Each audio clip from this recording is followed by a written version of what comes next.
Wet dress rehearsal tanking test of this Space Launch System rocket was set for the first weekend in February. However, the moon has been dead silent since 1972. But in 2026, Artemis II will change that. Not landing, but flying past it, further from Earth than humans have gone in decades. But how will they survive 10 days in deep space? And what happens if the engines fail? And why is NASA calling this the most important mission before Mars? Well, let's explore Artemis II. This is the Space Launch System, or SLS, and calling it a rocket almost feels too gentle. This thing is taller than the Statue of Liberty. When it launches, it produces more power than Saturn V, the rocket that sent Apollo astronauts to the moon. It is the most powerful rocket ever built to carry humans. On each side are two solid rocket boosters. They are based on space shuttle technology, but once they ignite, they cannot be turned off. They burn until the fuel is gone, no switches,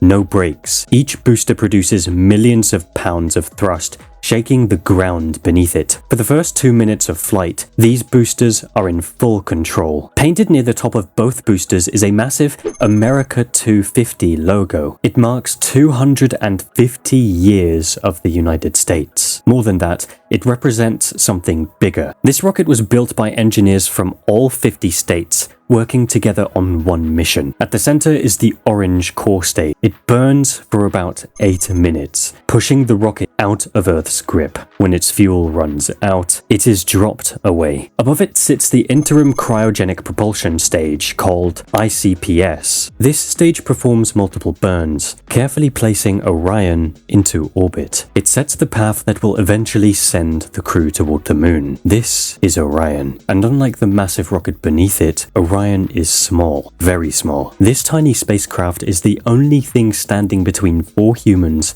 and the vacuum of space. Orion is made of 3 main parts. The first is the European Service Module, or ESM. This is where Orion gets its power. It provides electricity, controls temperature, and pushes the spacecraft through space. It also supplies air and water, quietly keeping the crew alive every second of the mission. Above that is the crew module, also called the capsule. The astronauts named it Integrity. This is the only part of the spacecraft that will return to Earth. At the very top sits the Launch Abort System, or LAS. It looks like a thin tower, but it carries enormous power. This system exists for one reason. If the rocket explodes during launch, it can rip the capsule away in milliseconds. Engineers sometimes call it the ejection seat from hell. It is the crew's last chance during the most dangerous moments of flight. But once Orion reaches space, the abort system is thrown away. From that point on, there is no backup. Survival depends entirely on Orion doing exactly what it was built to do. This is where the crew will live, and calling it a living space might be generous. 4 people, 10 days, one small metal sheet flying through space. Everyone floats all the time, bumping into walls,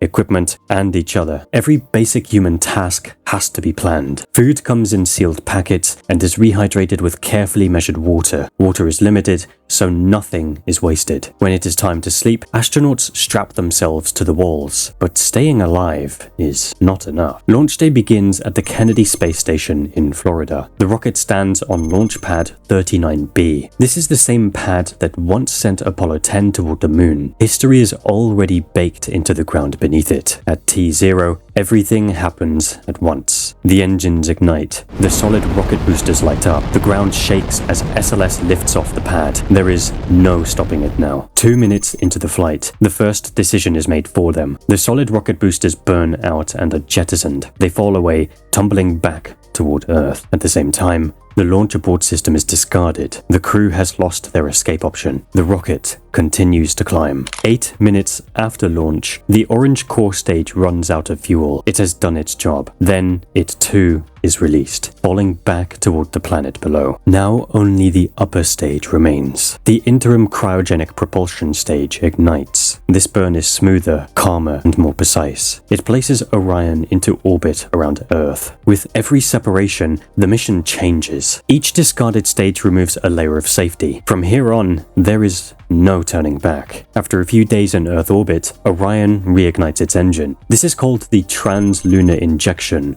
or TLI. It is the moment when the spacecraft commits fully to a moon-bound trajectory. It is putting its faith in gravity, specifically a free return trajectory. This is a path where the moon itself becomes a safety net. Orion will fly around the far side of the moon, and the moon's gravity will naturally sling it back toward Earth. NASA chose this path for one reason. Humans cannot fix everything. The same trajectory saved Apollo 13 astronauts when disaster struck on the way to the moon. Gravity did not fail them. Artemis II borrows from that hard-earned wisdom, and it is the reason these astronauts might return safely to Earth. Once Orion leaves Earth orbit, the crew enters deep space. Solar storms are invisible but deadly. A sudden burst of high-energy particles could damage electronics or human cells. Even a single strong storm could be lethal. That is why Orion carries a radiation shelter, a small, reinforced area inside the spacecraft where the crew can go if the sun flares up. During Artemis II, humans will test this system for the first time. They will practice emergency procedures while orbiting the moon, 4 days from Earth. This test is more than survival. It is preparation for the next generation of missions. The moon is only the first step. Mars, asteroids, and beyond will demand humans face radiation for weeks, months, or even years. If astronauts cannot protect themselves here, no one will survive there. 4 days to the moon. Each hour is spent in close quarters, inside a metal capsule, surrounded by deadly radiation. After 4 days of travel, Orion reaches the moon. The far side, the side no human has ever seen from Earth. The spacecraft is 230,000 miles from home. Just distance, silence,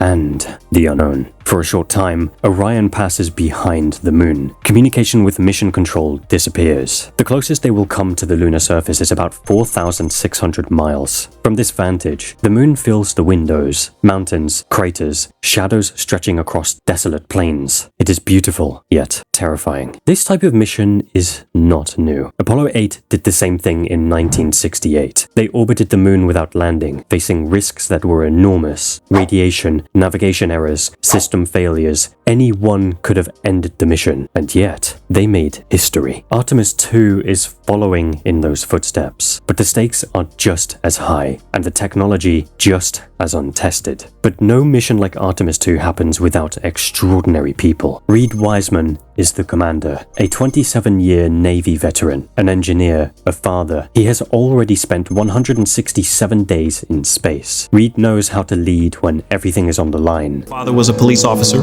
and so I wanted to be a police officer. And yes, I said drive because I didn't know any pilot. Victor Glover is the pilot, a test pilot, combat veteran, engineer, and legislative fellow in the US Senate. He has flown 40 aircraft on 24 combat missions. Victor brings precision, calm under pressure, and experience that few can match. Christina Koch is a mission specialist, electrical engineer, firefighter, Antarctic explorer. She has worked on major scientific programs and holds the record for the longest single spaceflight by a woman. Opportunities that had a significant impact on my career. When I left high school and started my academic pursuits at the Royal Military. And Jeremy Hansen is the final mission specialist, a Canadian astronaut, physicist, and military pilot. This is his first spaceflight, and he is going straight to lunar orbit. He is the first Canadian ever chosen for this step. Fresh eyes, a steady hand, and the courage to go where no Canadian has gone before. Together, they are the perfect crew, trained, tested, and trusted to face risks most people cannot imagine. 4 people, 10 days, 230,000 miles. The countdown is set. The first launch window for Artemis II opens on February 5th, 2026. But as with all space missions, nothing is guaranteed. Scrubs are expected. Delays are normal. This time,